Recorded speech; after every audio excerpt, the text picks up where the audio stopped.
आजकल जो judicial services हैं उनमें केस लॉ को काफ़ी इम्पोर्टेंस दी जाती है और केस लॉ के बारे में जो प्रिलिमिनरी और मेन एग्जामिनेशन में काफ़ी पूछे जाते हैं। तो आज हम लॉ अनकवर्ड में आपके लिए जो राजस्थान रेंट कंट्रोल एक्ट 2001 है उसके ऊपर एक महत्वपूर्ण फैसले के बारे में डिस्कस करेंगे जो डील करता है section 18 of the Rajasthan rent control act 2001। क्योंकि section 18 of the Rajasthan rent control act civil court की जुरिस्डिक्शन को बार करता है, क्योंकि रेंट ट्रिब्यूनल है। अगर कोई रिलीफ क्लेम करना है राजस्थान रेंट कंट्रोल एक्ट में तो पटिशन जो है वो रेंट ट्रिब्यूनल में जाती है, न कि सिविल कोर्ट में। और इस मामले में जो इम्पोर्टेंट और महत्वपूर्ण जो इश्यू था वो ये था कि जब कोई केस सिविल कोर्ट में चल रहा है और उसी दौरान during the pendency of that civil case before the civil court, rent control act 2001 में वो पर्टिकुलर एरिया जिसमें सिविल कोर्ट में केस चल रहा है वो पर्टिकुलर एरिया नोटिफाई हो जाता है और उस पर रेंट कंट्रोल एक्ट 2001 एप्लीकेबल हो जाता है। तो उस जो पेंडिंग केस है उस पर क्या प्रभाव पड़ेगा? क्या वो रेंट कंट्रोल ट्रिब्यूनल में चलेगा, रेंट ट्रिब्यूनल में चलेगा, या वहाँ ट्रांसफ़र होगा, या सिविल कोर्ट में ही चलता रहेगा? एक्चुअली सेक्शन 1 और subsection 2 of the rent control act 2001 ये कहता है कि फर्स्ट इंस्टेंस पे ये जो रेंट कंट्रोल एक्ट 2001 है ये सभी डिस्ट्रिक्ट हेडक्वार्टर की जो म्यूनिसिपल एरिया है उस पर एप्लीकेबल होगा।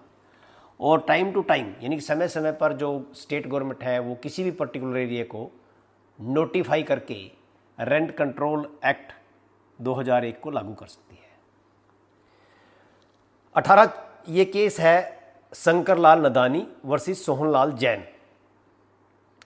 इसमें 18/4/2013 को लैंडलॉर्ड जो सोहनलाल जैन है उसने suit for recovery of possession of the property ये फाइल किया सिविल कोर्ट में।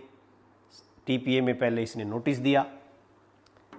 जब ये केस चल रहा था तो 11/5/2015 को जो सूरतगढ़ का एरिया है राजस्थान में वहाँ पे रेंट कंट्रोल एक्ट 2001 को लागू कर दिया गया।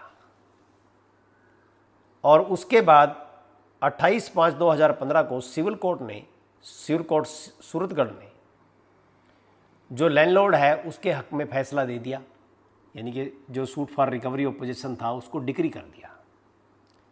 अब मामला आता है अपेलेंट कोर्ट में।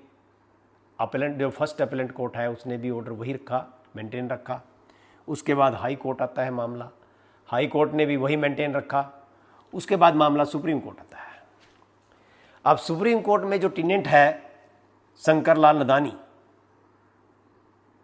उसका जो प्ली है, उसकी जो आर्गूमेंट है वो कहता है कि जब 11/5/2015 को जो रेंट कंट्रोल एक्ट 2001 है उसको सूरतगढ़ एरिया में लागू कर दिया गया तो उसके बाद जो फैसला 28/5/2015 को सिविल कोर्ट देता है वो गलत है, क्योंकि सिविल कोर्ट का जुरिस्डिक्शन तो बार है सेक्शन 18 में रेंट कंट्रोल एक्ट 2001 में, और वो डिक्री जो है वो विदाउट जुरिस्डिक्शन है। पर सुप्रीम कोर्ट का कहना है कि जुरिस्डिक्शन जो कोर्ट की है वो डिटरमाइंड होती है व्हेन लीज कमेंसिस, यानी कि जब केस फाइल किया, जब केस सिविल कोर्ट में फाइल हुआ उस टाइम पे, उस समय पे ये रेंट कंट्रोल एक्ट 2001 उस एरिया में एप्लीकेबल नहीं होता था, बशर्ते कि एक्ट में ना लिखा हो कि ये जो एक्ट है ये रेट्रोस्पेक्टिव एप्लीकेबल होगा, यानी कि पीछे से लागू होगा। जब तक ये ना लिखा हो ये प्रोस्पेक्टिव एप्लीकेशन होगी। और ये जो सेक्शन 80 है ये कहीं भी नहीं कहता कि ये जो jurisdiction of the civil court तो बार है, पर ये नहीं कहता कि ये रेट्रोस्पेक्टिव एप्लीकेबल होगा, क्योंकि सुप्रीम कोर्ट ने कहा कि right of the parties have to determine on the date when lease commences, क्योंकि right of the party shall be determine when lease commences, यानी कि जब सूट फाइल होता है उस दिन से डिटरमाइन होते हैं right of the parties to file the suit, और not when the new act came into force.